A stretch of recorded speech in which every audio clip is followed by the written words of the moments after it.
الحمدللہ رب العالمین والصلاۃ والسلام علی سید المرسلین اما بعد فاعوذ باللہ من الشیطان الرجیم بسم اللہ الرحمن الرحیم وَإِذْ نَجَّيْنَاكُم مِّنْ آلِ فِرْعَوْنَ يَسُومُونَكُمْ سُوءَ الْعَذَابِ يُذَبِّحُونَ أَبْنَاءَكُمْ وَيَسْتَحْيُونَ نِسَاءَكُمْ وَفِي ذَلِكُمْ بَلَاءٌ مِّن رَّبِّكُمْ عَظِيمٌ صدق اللہ العظیم۔ سورہ بقرہ آیت نمبر 49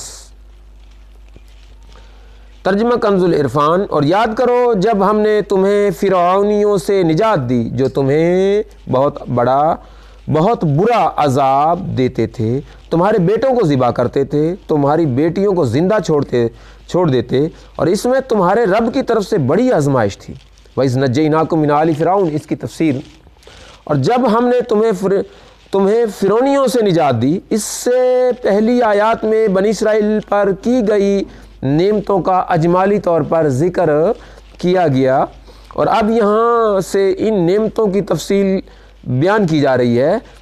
ارشاد فرمایا کہ بنی اسرائیل میری وہ نعمت یاد کرو جب ہم نے تمہیں فرعون کی پیروی کرنے والوں سے نجات دی جو تمہیں بہت برا عذاب دیتے تھے۔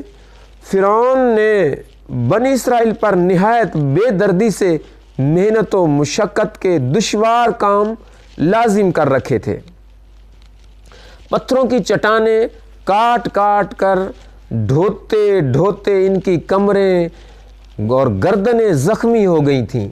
غریبوں پر ٹیکس مقرر کیے ہوئے تھے جو غروب آفتاب سے قبل جبراً وصول کیے جاتے تھے، اور جو ٹیکس نہ دے پاتا تھا اسے سخت سزائیں ملتی تھیں۔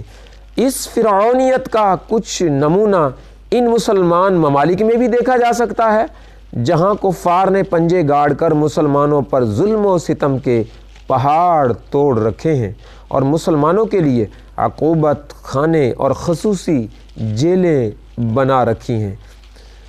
یہ ذرا تفصیل ہے اس ویڈیو میں، اس لیے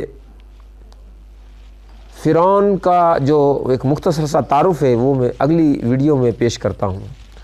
آمین بجاہ خاتم النبیین صلی اللہ تعالیٰ علیہ وآلہ وسلم۔